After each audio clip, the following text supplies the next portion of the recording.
وہ کوشش اور محنت آخرت کی کامیابی کے لیے ہوتی ہے، تو اللہ پاک نے دوسری حقیقت یہ ارشاد فرمائی کہ فَمَنْ زُحْزِحَ عَنِ النَّارِ وَأُدْخِلَ الْجَنَّةَ فَقَدْ فَازَ، کہ جو انسان آخرت میں جہنم سے اس کو نجات اور خلاصی مل گئی اور جنت کی لازوال نعمتیں ان کی مقدر بنی، فرمائے یہ انسان کامیاب ہے۔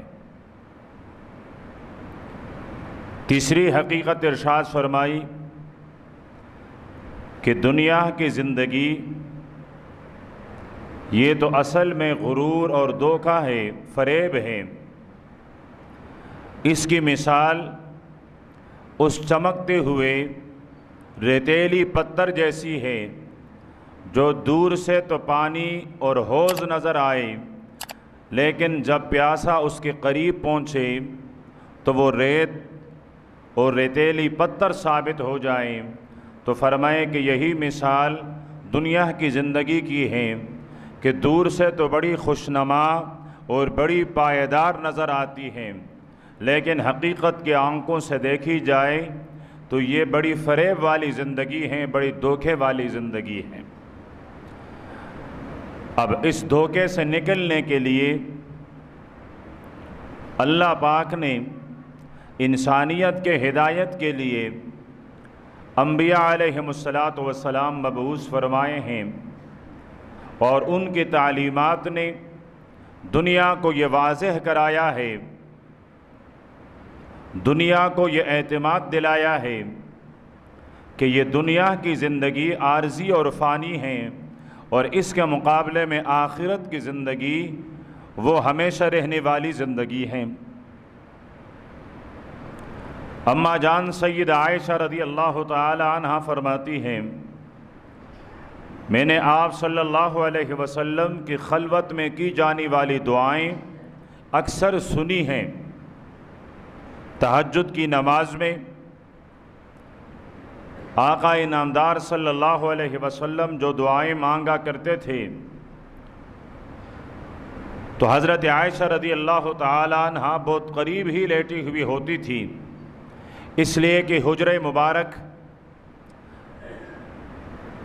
اگر آپ صلی اللہ علیہ وسلم نماز پڑھیں اور آپ سجدے میں جائیں تو سجدے میں جاتے ہوئے آپ کو حضرت عائشہ رضی اللہ تعالی عنہ کے پاؤں مبارک کو ایک طرف کرنا پڑتا تھا۔ اتنا چھوٹا حجرہ، تو اس میں آپ صلی اللہ علیہ وسلم کی زبان مبارک سے نکلی ہوئی دعائیں وہ اماں جان نے اکثر سنی ہیں۔ ان دعاؤں میں سے ایک دعا یہ تھی کہ اللہ کے پیارے پیغمبر ہمیشہ عافیت کی دعا مانگا کرتے تھے کہ اللہ میں دنیا میں بھی تجھ سے عافیت مانگتا ہوں، میں حشر میں بھی تجھ سے عافیت مانگتا ہوں۔ اسی آیت کے ذیل میں مفسرین کرام رحمۃ اللہ علیہ نے عافیت کے اسباب ذکر فرمائے ہیں، جن میں سے 5 عافیت کے اسباب ان کا تعلق دنیا سے ہے، اور 5 عافیت کے اسباب ان کا تعلق اگلی زندگی عالم برزخ اور عالم حشر کی زندگی سے ہے۔ اور آپ صلی اللہ علیہ وسلم صحابہ کرام کو سکھایا کرتے تھے کہ آپ جب بھی دعا مانگیں تو اپنے لیے عافیت کی دعا مانگا کریں۔ پیارے پیغمبر مسجد نبوی میں تشریف فرما ہیں، ایک صحابی آ کر نماز پڑھتے ہیں نوافل، فارغ ہو کر وہ دعا مانگتا ہے کہ اللہ مجھے استقامت عطا فرما، صبر عطا فرما۔ آپ نے ان کو بلا کے ارشاد فرمایا کہ مصیبت مانگ رہے ہو؟ عرض کرنے لگے اللہ کے حبیب میں نے مصیبت تو نہیں مانگی، میں نے استقامت اور صبر مانگی ہیں۔ فرمائے مصیبت آئے گی تو صبر آئے گا، مصیبت آئے گی تو استقامت آئے گا۔ فرمایا تم اپنے رب سے عافیت مانگ لیا کر، اس لیے کہ انسان اپنی فطرت کے اعتبار سے بہت زیادہ کمزور ہیں، وہ نہ اللہ پاک کی طرف سے امتحانات کو برداشت کر سکتا ہے اور نہ ہی اللہ پاک کے سزا کو برداشت کر سکتا ہے۔ تو فرمایا عافیت کو مانگ لیا کر۔ تو فرمایا کہ ان عافیت کے اسباب میں سے جن کا تعلق دنیا سے ہے، ان میں سب سے پہلی چیز کہ آپ دنیا میں عافیت حاصل کرنا چاہیں، فرمائے کہ اس کے لیے آپ علم حاصل کریں، کہ اللہ پاک نے دنیا کی عافیت علم میں رکھی ہے، اور اس کے مقابلے میں جہل اور نادانی اس کے اندر کوئی عافیت نہیں، بلکہ جہل اور نادانی ناسمجھی اپنی جگہ خود ایک مصیبت ہے۔ تو فرمایا کہ عافیت کے اسباب میں سے سب سے پہلا سبب وہ علم ہے۔ اس لیے اللہ کے پیارے پیغمبر نے ارشاد فرمایا، ایک آدمی کسی معلم کے پاس جا کر ایک مسئلہ سیکھتا ہے، علم کا کوئی باب سیکھ لیتا ہے، وضو کے فرائض، غسل کے فرائض، نماز کے فرائض اپنی جگہ الگ الگ باب ہیں، فرمائے اس کی ایک باب سیکھنا، ایک مسئلہ سیکھنا، ایک روایت کے مطابق 100 اور ایک روایت کے مطابق 1000 رکعت نوافل سے بہتر ہے۔ پہلے تو 100 رکعت اور 1000 رکعت نوافل ہے ہی نہیں، لیکن اگر کوئی ہمت کر کے 1000 اور 100 رکعت نوافل ادا بھی کر لیں، اس کے مقابلے میں وہ علم سیکھنے والا ان 1000 اور 100 رکعت نوافل پڑھنے والے سے درجے کے اعتبار سے بہتر اور افضل ہے۔ دوسرے نمبر پر ارشاد فرمایا، عافیت کے اسباب میں سے دوسرا سبب وہ عبادت ہے۔ عبادت کا معنی کئی دفعہ عرض کر چکا ہوں، وہ انتہائی درجے کے عاجزی جو اللہ کے سامنے پیش کی جائے، اسے عبادت کہا جاتا ہے۔ ہمیں عبادت مجسم طور پر نماز اس لیے نظر آتی ہے کہ اس میں مکمل عاجزی ہے، قیام بھی عاجزی کے ایک صورت، رکوع بھی عاجزی کے ایک صورت، اور سجدہ تو عاجزی کی انتہا ہے۔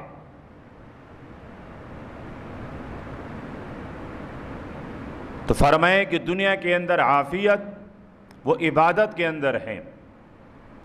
آسان الفاظ میں عبادت اللہ پاک کے احکامات کی تعمیل اور سید کونین صلی اللہ علیہ وسلم کی سیرت طیبہ، آپ کی سنن، آپ کی سیرت اور سنت طریقے کو اپنانا اور اس پر عمل کرنا، یہی عبادت ہے۔ یہ عبادت ہمیں مسجد میں بھی مل سکتی ہیں، اور یہ عبادت ہمیں بازار اور مارکیٹ اور تجارت کے منڈیوں میں بھی مل سکتی ہے۔ صحابہ کرام رضوان اللہ علیہم اجمعین اتنے پکے نمازی تھے کہ مسجدیں ان کو بلا بلا کر آواز دیا کرتی تھی۔ جہاں صحابہ کرام نے سجدہ کیا ہے، وہ جگہیں وہ ان کے سجدے پر فخر کیا کرتی تھی، لیکن ان کے ساتھ صحابہ کرام تاجر بھی تھے، وہ دکاندار بھی تھے، وہ زراعت پیشہ بھی تھے،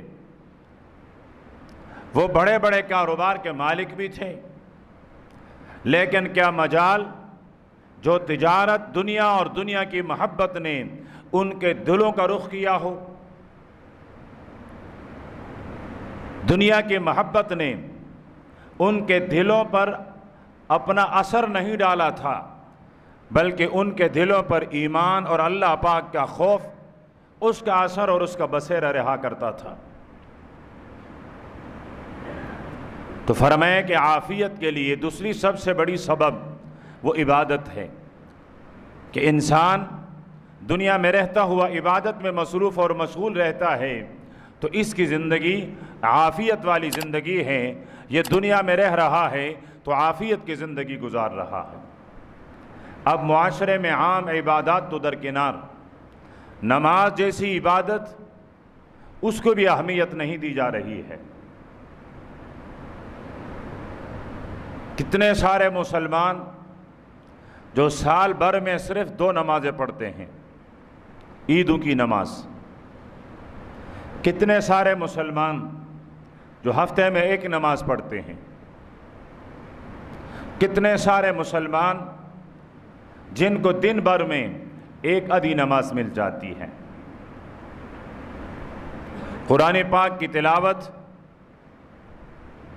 حلال رزق، حرام سے بچنا، زکوٰۃ کی ادائیگی، روزہ دار ہونا، اور موسم حج ہیں، صاحب استطاعت ہو تو حج بیت اللہ ادا کرنا، یہ تو دور کی باتیں ہیں۔ لیکن جو اہم عبادت ہے نماز، اس میں بھی معاشرے میں وہ کوتاہی پائی جاتی ہے کہ جس پر دل خون کے آنسو روتی ہے۔ تو فرمائیں کہ عافیت کے اسباب میں سے دوسرا سب سے بڑا سبب وہ عبادت ہے۔ جب انسان دنیاوی زندگی میں عبادت میں مصروف اور مشغول رہے گا تو اس کی زندگی عافیت والے گزرے گی۔ عافیت کے اسباب میں سے تیسرا سبب وہ رزق حلال ہے، کہ جو انسان دنیا میں حلال رزق کے لیے محنت کرتا ہے، کوشش کرتا ہے، حلال رزق جمع کرتا ہے، حلال رزق خود بھی کھاتا ہے، اپنے اہل و عیال، اپنے بیوی بچوں کو کھلاتا ہے، تو اس کی زندگی عافیت والی ہے۔ اس لیے کہ یہ صرف فرائض ادا کرے گا، اللہ پاک ان فرائض کی ادائیگی کی وجہ سے بھی ان کی نجات اور خلاصی کے فیصلے فرما دیں گے۔ اور اس کے مقابلے میں کوئی آدمی حلال اور حرام کے تمیز کے بغیر رات بھر روزہ رکھتا ہے، دن بھر رات بھر نوافل ادا کرتا ہے، دن بھی عبادت میں رات بھی عبادت میں، لیکن حلال اور حرام کی تمیز نہیں، تو میرے آقا نے ارشاد فرمایا لا يقبل اللہ منہ صرفا ولا عدلا، نہ میرا رب اس کے کسی فرض عبادت کو قبول کرتا ہے اور نہ ہی کسی نفل عبادت کو قبول کرتا ہے۔ اتنا اہم حکم ہے کہ اللہ پاک نے ارشاد فرمایا یا ایھا الرسل، اے میرے رسولو، اے میرے نبیو، اے میرے پیغمبروں، ساری کائنات میں نے تمہارا انتخاب کیا ہے، لیکن خبردار کلوا من الطیبات واعملوا صالحا، کھانے پینے میں حلال کا اہتمام، حرام سے اپنے آپ کو بچائیں۔ انبیاء علیہ السلام حرام نہیں کھایا کرتے تھے، حرام نہیں کمایا کرتے تھے، ان کو مخاطب بنا کے قرآن پاک نے مجھے اور آپ کو سمجھایا ہے۔ مقصود مجھے اور آپ کو سمجھانا تھا۔ لوری تاتویم نگورے تیورا، یہ وہی محاورہ اور یہی مثال ہے کہ اللہ پاک نے خطاب تو رسولوں سے فرمایا، لیکن مخاطب سمجھانا مجھے اور آپ کو مقصود ہے۔ حضرت ابو بکر رضی اللہ تعالیٰ عنہ کا ایک غلام دن بھر مزدوری کر کے کچھ لایا کرتا تھا۔ حضرت ابو بکر ان میں سے رات کو کچھ کھایا کرتے تھے۔ ایک دفعہ وہ کچھ چیز لے کر آئے، حضرت ابو بکر رضی اللہ تعالیٰ عنہ جلدی میں تھے، پوچھ نہ سکیں کہ یہ آپ نے کہاں سے لایا۔ اس میں سے کچھ کھایا تو غلام کہنے لگا آقا ہمیشہ آپ پوچھا کرتے ہیں کہ کہاں سے لایا گیا، آج آپ نے پوچھا نہیں۔ فرمایا ہاں کہاں سے لے کر آئے؟ غلام کہنے لگا میں زمانہ جاہلیت میں کہانت کیا کرتا تھا، لوگوں کا قسمت معلوم کیا کرتا تھا۔ یہ جو فٹ پاتھ پر بیٹھے ہوئے ہوتے ہیں، جن کے پاس وہ پرندہ بھی ہوتا ہے اور وہ پرندہ کوئی کاغذ اٹھاتا ہے، اس کاغذ پر ملتے جلتے ایک ہی جیسے جملے لکھے ہوئے ہوتے ہیں، ان میں سے کچھ خوشخبریاں ہوتی ہیں، کچھ ڈراوے ہوتے ہیں۔ کہ فلاں فلاں آپ کو یہ خوشی ملے گی اور فلاں فلاں غم بھی ملے گا، یہ ملتے جلتے تقریباً ہر ایک کاغذ پر لکھا ہوا ہوتا ہے۔ اب پہلی بات تو یہ ہے کہ جو خود فٹ پاتھ پر بیٹھا ہوا ہے، جس کا خود کوئی ٹھکانہ نہیں ہے، وہ میرے اور آپ کا قسمت کا اندازہ کرے گا، وہ میرا اور آپ کا قسمت معلوم کرے گا۔ وہ پہلے اپنے خود قسمت اپنا معلوم کرے کہ اس کی قسمت میں کیا ہے۔ کئی لوگ کہتے ہیں ہاتھ دکھائیں، قربان جاؤں، میرے رب نے کچھ ایسے لوگ بھی پیدا کیے جن کے ہاتھ نہیں ہے اور قسمت ہے، ان کا کیا کرو گے؟ جن کے ہاتھ نہیں ہے، پیدائشی طور پر نہیں ہے، قسمت تو میرے رب نے ان کو دے دیا ہے، مقدر تو دے دیا ہے۔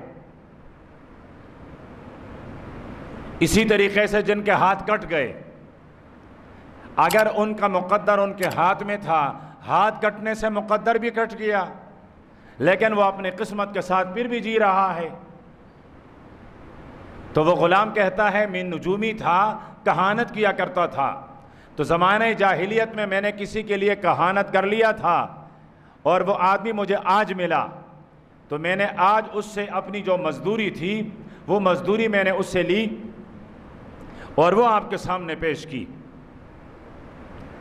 حضرت ابو بکر رضی اللہ تعالیٰ عنہ فرمانے لگے ظالم، تو نے ایک مشتبہ چیز مجھے کھلائی اور پھر انگلیاں ڈال ڈال کر قے کرنے لگے، پانی پیتے رہے اور قے کرتے رہے، پانی پیتے رہے اور قے کرتے رہے، یہاں تک کہ معدے سے صرف پانی ہی آنے لگا۔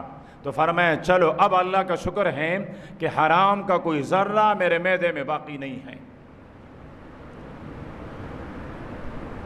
تو فرمایا کہ اگر دنیا میں عافیت چاہتے ہو، سکون کی زندگی، راحت کی زندگی چاہتے ہو، ویسے اصل سکون تو ہے قبر میں، لیکن دنیا میں بھی اللہ پاک کسی کسی کو سکون دیتا ہے۔ عافیت کے یہ اسباب اگر اختیار کیے جائیں تو دنیا میں بھی انسان کو سکون مل سکتا ہے۔ تو راحت وہ حلال رزق میں ہے، اگرچہ کم ہو، اگرچہ پیٹ بھر کر نہ ہو، اگرچہ کچھ لقمے کیوں نہ ہوں، لیکن حلال وہ انسان کو دنیا میں راحت مہیا کرتا ہے، اور یہی عافیت کے اسباب میں سے ایک بہت بڑی سبب ہے۔ آج ہم جہاں پریشان ہیں، مہنگائی کی وجہ سے پریشان، اگرچہ نالائق حکمران، بدکردار حکمران، عوام کے درد سے نابلد حکمران، وہ ہماری مقدر بنی ہے۔ کوئی ایک دو نہیں، 5-10 سال کے قصہ نہیں ہیں۔ جب سے یہ ملک بنا ہے پتہ نہیں اس ملک کو کس کی نظر لگ گئی ہے، سب کچھ ملا لیکن اس ملک کو حکمران نہیں ملا۔ سب کچھ ملا، اللہ پاک نے اس ملک کو وہ خزانے عطا کیے دنیا بھر میں کسی ملک کو عطا نہیں کیے، لیکن ایک چیز 74 سالوں میں نہیں ملی، اور وہ چیز جو عنقا ہے، جو اس ملک کو نہیں ملی ہے، وہ حکمران نہیں ملا ہے۔ حالانکہ اس ملک کو تلاش ہے صلاح الدین ایوبی جیسے، نور الدین زنگی جیسے، عمر ابن عبدالعزیز جیسے، سلطان محمود غزنوی جیسے، ان جیسے حکمرانوں کو اس ملک کی تلاش ہے۔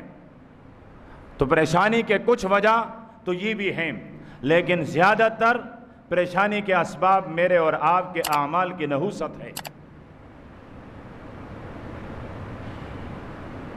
زیادہ تر ہم جس کو بھی مجرم ٹھہرائیں وہ اپنی جگہ مجرم ہیں، لیکن میرے اور آپ کے اعمال بھی مجرم ہیں۔ یہ میرے اور آپ کے اعمال کا بھی حصہ ہے۔ کرپشن ہے، جھوٹ ہیں، چوری ہیں، ہم میں سے ہر ایک وہ چوری میں ملوث ہیں۔ میں اپنی بساط اور طاقت کے مطابق، آپ میں سے ہر ایک اپنی طاقت کے مطابق، حکمران ہے تو اپنی طاقت کے مطابق، دنیا کا حکمران ہے تو وہ اپنی طاقت کے مطابق۔ جھوٹا ہے تو کوئی کم جھوٹ بولتا ہے، کوئی زیادہ بولتا ہے، کوئی بہت زیادہ بولتا ہے، لیکن یہ ہمارے اعمال کی نحوست وہ حالات کے اندر ضرور شامل ہیں۔ تو ان میں سے ایک رزق حلال کے لیے کوشش نہ کرنا بھی ہے۔ بلکہ لوگ اب تو یہ کہتے ہیں نعوذ باللہ حلال سے جمع نہیں ہوتے ہیں، حلال میں مال نہیں بنتا ہے۔ یہ دنیا میں اتنے سارے بڑے مالدار جو گزرے ہیں، اولیاء اللہ میں گزرے ہیں، کیا وہ حرام کمایا کرتے تھے؟ حضرت عثمان غنی رضی اللہ تعالیٰ عنہ، حضرت عبد الرحمن ابن عوف، حضرت مالک ابن دینار، امام اعظم ابو حنیفہ رحمۃ اللہ علیہ، یہ لوگ تو بڑے بڑے تاجر گزرے ہیں، تو کیا یہ حلال نہیں کمایا کرتے تھے؟ یہ میری اور آپ کی سوچ ہے۔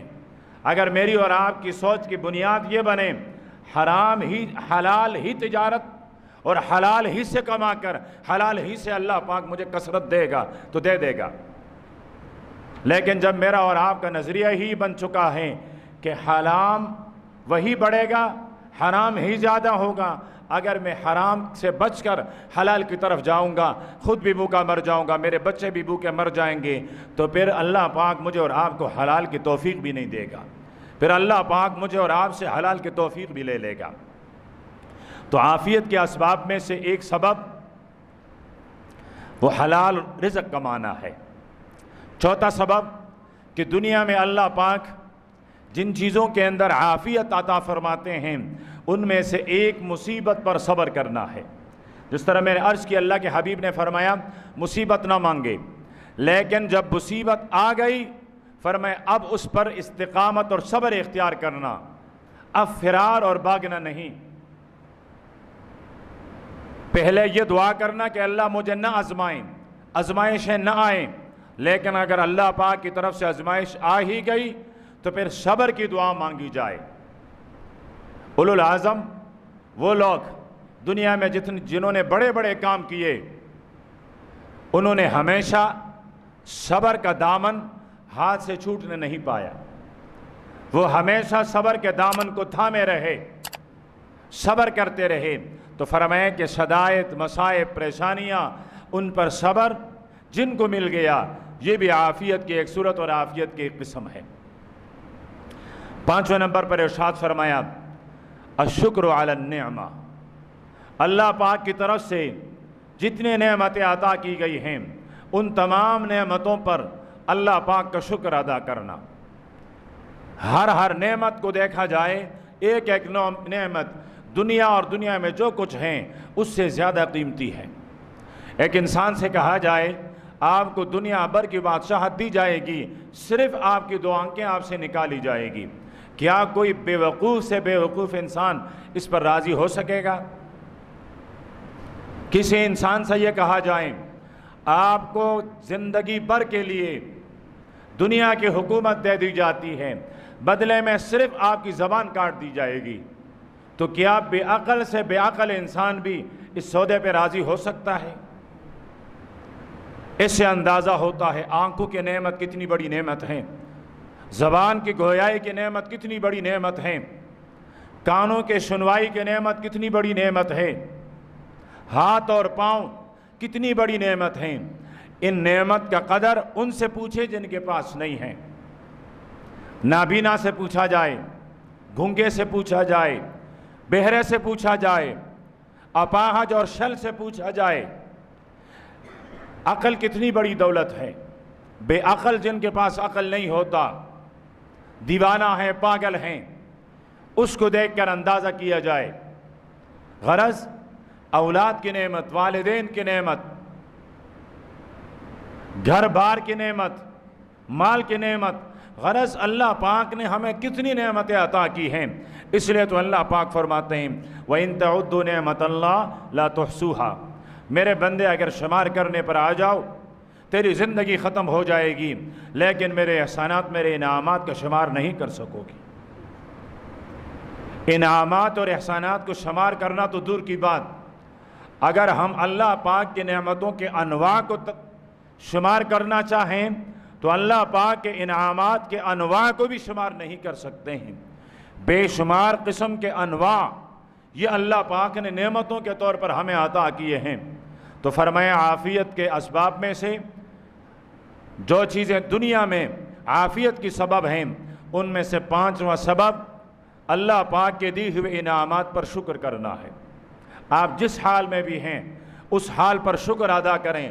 اللہ کا فیصلہ یہ ہے کہ اگر تم میرے نعمت کا شکر کرو گے لَأَزِيدَنَّكُمْ، میں تمہارے لیے وہ نعمت بڑھا دوں گا، خواہ وہ رزق کی ہیں، خواہ وہ صحت کی ہیں، خواہ وہ مال کی ہیں، خواہ وہ اولاد کی ہیں، خواہ وہ عزت کی ہیں، خواہ وہ علم کی ہیں، خواہ وہ عبادت کی ہیں، غرض جو بھی نعمت ہیں جس پر تم شکر ادا کرتے رہو گے اللہ پاک تمہارے لیے وہ نعمت بڑھا دیں گے۔